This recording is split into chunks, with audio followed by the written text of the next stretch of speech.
Joining the panel now, Green Senator, Immigration and Defence spokesperson for the party as well, David Shoebridge. Appreciate your time. So the coalition has sort of seized on the comments over the weekend by the ASIO boss around if someone's a supporter of Hamas, rhetorically, but still a supporter, they'd be free to come to Australia. Also the fact that some of the people that have come here from this war zone have been subject to checks of 1 hour. Is that enough to make the country secure?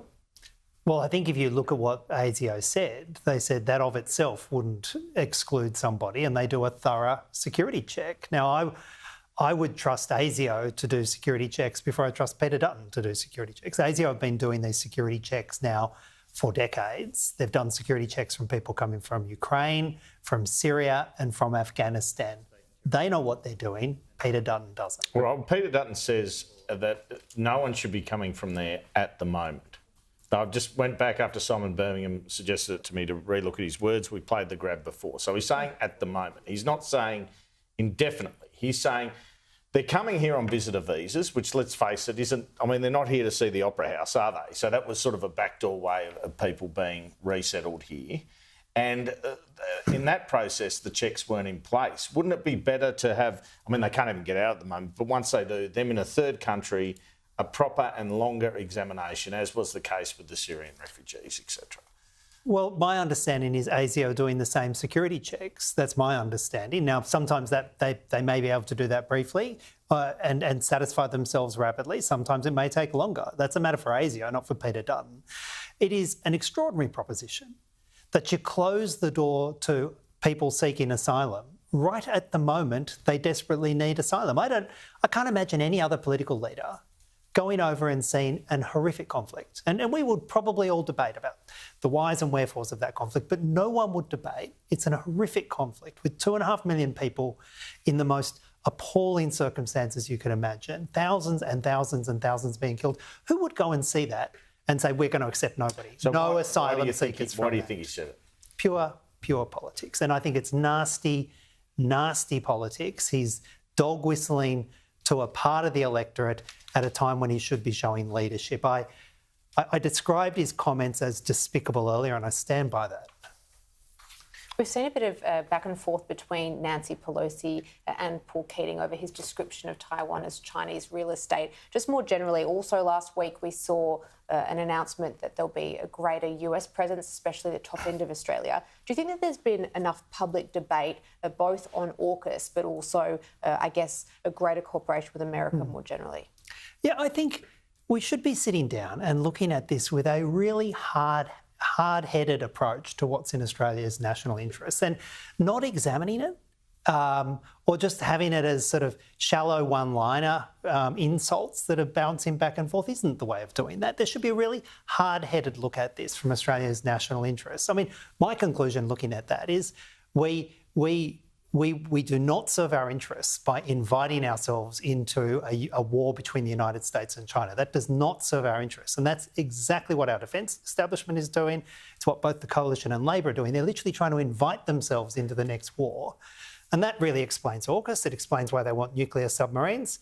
Nuclear submarines aren't designed to protect the maritime approaches of Australia. They're designed to get us involved in the United States' next war because that's the way the Defence Department can wave their flag to the United States and say, hey, look, we're here, we're relevant. On the, just back on the Gaza issue, the TPV question, Peter Dutton, Andrew reported earlier that the Coalition, if they do win the next election and Peter Dutton's Prime Minister, that they would look at the TPVs as a mechanism for the 1,300 Palestinians already here.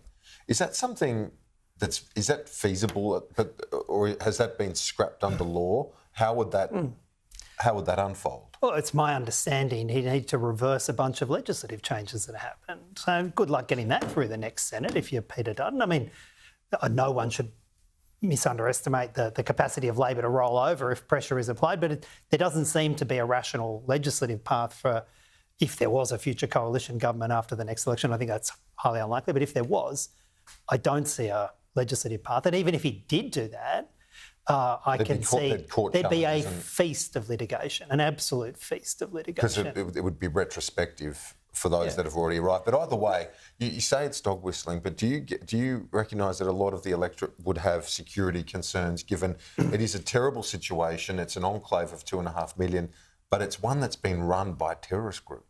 Well, I would say that we would have security concerns about a whole bunch of conflicts around the world. Security concerns about the conflict in Ukraine, security concerns about Syria, security concerns about Afghanistan.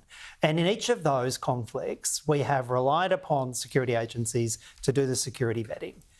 Never before have we seen someone who says they want to be the future Prime Minister of this country say, we'll just junk ASIO's expertise, we'll junk decades of experience and just substitute a political opinion for what is meant to be a detailed assessment from a credible security agency. When you say detailed, we had such rapidly issued visas and visitor visas before. Is there an example that's happened like Gaza? Well, we had thousands and thousands of Yazidis who came out of a terrible conflict in the northern Syria, rapidly processed, and you know, I'd rarely credit the coalition for work they did, but getting thousands and thousands of Yazidis out of that appalling conflict after the start of the genocide now just a decade ago in northern Syria. And thankfully, we processed their applications rapidly. They've come here and made extremely valuable contributions to communities like Wagga Wagga in my home state. We know how to do this.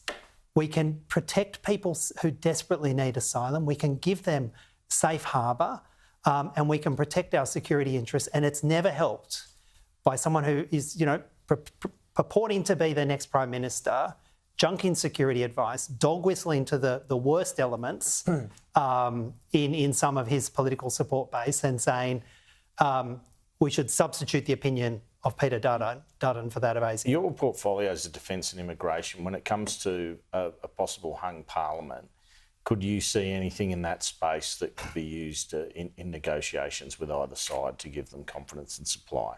Is there anything front of mind? Bearing in mind AUKUS, of course, is bipartisan, so it'd be hard to bargain on that one. But well, I mean, you ask any politician and they say their portfolios are always the most important, should always be the ones that you put on. Any decision about a minority parliament, some might even call that a democratic parliament, any decision about that and what particular policies or principles we would negotiate on would be a party room agreement. It'd be me and my hopefully more than 15 colleagues negotiating that. But look, people know what we stand for. We're very clear about what we stand for. We advocate our principles repeatedly, and they'd be the same principles we would bring into any negotiation. Senator, appreciate your time today. Thank you.